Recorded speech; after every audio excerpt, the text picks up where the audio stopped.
છો Vadodara 24 hours news. હવે જોઈએ અગત્યના સમાચાર। છોટાઉદેપુર પાસેના સિંહાદા ગામે મુનિ સુરત સ્વામી ભગવાનનો રંગેચંગે પ્રવેશ થયો। જૈન મુનિરાજ જિનેન્દ્ર વિજયજી તથા ધર્ણેન્દ્ર વિજયજી મહારાજે નિષ્ઠા પ્રદાન કરી। સિંહાદા ખાતે આવેલી શ્રી મુનિ સુરત સ્વામી ટ્રસ્ટના પ્રમુખ જયેન્દ્રભાઈએ જણાવ્યું હતું કે આજે જૈનોના 20મા તીર્થકર ભગવાન મુનિ સુરત સ્વામીનો ધામધૂમથી નગર પ્રવેશ કરવામાં આવ્યો હતો। દરમિયાનમાં જૈન અગ્રણી દીપક શાહે જણાવ્યું હતું કે આજે આ પ્રસંગે વડોદરાથી પુણ્ય પવિત્ર જૈન સંઘના પ્રમુખ પરેશ કોઠારી, દેવાંગભાઈ ગાંધી, શૈલેષભાઈ શાહ તથા દિલ્હીથી પણ ભક્તો ખાસ પધાર્યા હતા। વધુમાં જૈન અગ્રણી દીપક શાહે જણાવ્યું હતું કે આજે જે પ્રતિમા વાજતે ગાજતે પધરાવી છે તેનો પ્રતિષ્ઠા મહોત્સવ 9મી મેના દિવસે ગચ્છાધિપતિ આચાર્ય નિત્યાનંદ સુરી મહારાજ તાજેતરમાં ભારત સરકાર દ્વારા પદ્મશ્રી એવોર્ડ આપવામાં આવ્યા બાદ પહેલીવાર ગુજરાતમાં પધારવાના છે। ગુરુદેવ સાથે મોક્ષાનંદ વિજયજી મહારાજ પણ પધારશે। પહેલીવાર ગુજરાતમાં પધારવાના છે। ગુરુદેવ સાથે મોક્ષાનંદ વિજયજી મહારાજ પણ પધારશે અને એમની શુભ નિશ્રામાં ભગવાનનો પ્રતિષ્ઠા મહોત્સવ યોજાશે। દરમિયાનમાં આજે પુણ્ય પવિત્ર જૈન સંઘરની રોડના ટ્રસ્ટીઓએ ધર્મસુરી સમુદાયના આચાર્ય લલિતસેન સુરી મહારાજ તથા મુનિરાજ જિનેન્દ્ર વિજયજી મહારાજને ચાતુર્માસમાં પધારવા વિનંતી કરી હતી, જેમાં સાહેબે 25મી એપ્રિલે સાલપુરા ખાતે આચાર્ય ઇન્દ્રનીલ સુરી મહારાજ તથા આચાર્ય રત્નાકર સુરી મહારાજના ગુરુ મંદિરની સાલગીરાની પ્રસંગે ચાતુર્માસ પ્રવેશની જય બોલાવવાની અનુમતિ આપી હતી, એમ પુણ્ય પવિત્ર જૈન સંઘના પ્રમુખ પરેશ કોઠારીએ જણાવ્યું હતું। આજે સિંહાદા ગામ જે છોટાઉદેપુર પાનવડથી લગભગ 10-12 કિલોમીટર થાય અને અહીંયાથી 2 કિલોમીટર પછી મધ્યપ્રદેશની સરહદ શરૂ થાય, આ સિંહાદા ગામની અંદર જૈનોના 20મા તીર્થંકર મુનિ સુરત દાદા એમની પ્રાણ પ્રતિષ્ઠા થવાની છે। આજે પરમ પૂજ્ય જિનેન્દ્ર વિજયજી મહારાજ સાહેબ અને પરમ પૂજ્ય ધર્ણેન્દ્ર વિજયજી મહારાજ સાહેબ એમની નિશ્રામાં ભગવાનનો સરસ મજાનો પ્રવેશ કરવામાં આવ્યો છે અને દાદાને બેસાડવામાં આવ્યા છે। આનો કાર્યક્રમ પરમ પૂજ્ય ગચ્છાધિપતિ એવા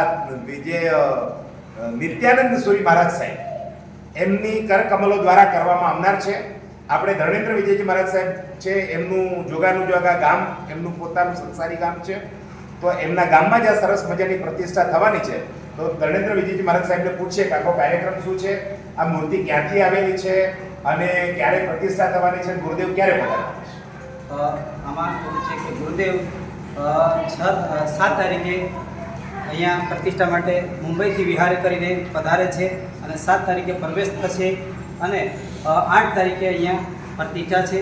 8, 5, 8 અને 9 તારીખના જે અહીંયાથી ગામ અસાર છે ત્યાં પ્રતિષ્ઠા થવાની છે, પણ 7 તારીખના અહીંયા વિહાર કરીને પ્રવેશ સિંહાદા ગામમાં થશે અને પછી 8 તારીખે પ્રતિષ્ઠા કર્યા બાદ સાંજના વિહાર કરીને અસાર ગામમાં જશે અને ત્યાં 9 તારીખે પ્રતિષ્ઠા છે। શિખરજીના મંદિર દેરાસર બન્યું છે ત્યાં પણ પ્રતિષ્ઠા છે અને આગામી તારીખ પછી ગુરુદેવ આગામી બોલો જીને શાસન સિયાદા ગામ મુનિ સુરત સ્વામી જૈન સંઘ અને સિયાદાબાદ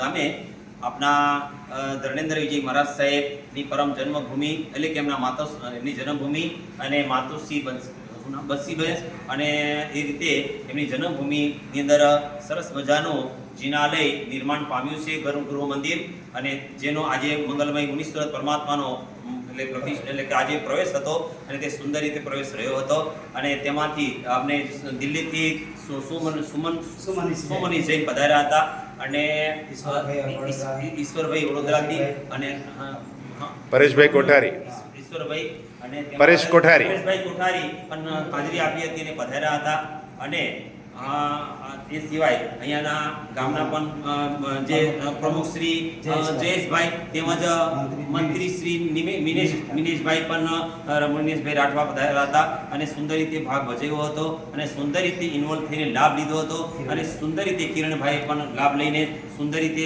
આ પ્રવેશની અંદર પધારી અને શાસન શોભામાં અભિવૃદ્ધિ કરી હતી અને તેમાં વડોદરા પુણ્ય પ્રતાપ જૈન હરણી રોડ પુણ્ય પવિત્ર જૈન સંઘ હરણી રોડ અને ત્યાંથી પણ આપણા ટ્રસ્ટીગણો પધાર્યા છે અને આપણા દીપકભાઈ વડોદરા દીપકભાઈ શાહ એ પણ પધારીને ખરેખર સુંદર મજાની હાજરી આપીને આ પ્રતિષ્ઠા એટલે કે આ પ્રવેશ પ્રસંગે પધારીને ખરેખર શાસન શોભામાં અભિવૃદ્ધિ કરી છે અને આ આપણો જે સંઘ નૂતન છે એ આ સંઘ સદાને માટે પરમાત્મા મુનીશ્વર દાદાની કૃપા પામીને અને શનિની પનોતીઓ દૂર થઈને આપણો શ્રી સંઘ ફલે ફાલે અને સમૃદ્ધિને પામે અને શાસનને ખૂબ જ આ સંઘને ખૂબ જ આગળ બળ આપે અને નવા કાર્યોની સિદ્ધિ થાય. બોલો મંગલ કામના બોલો જીન શાસન દેવ.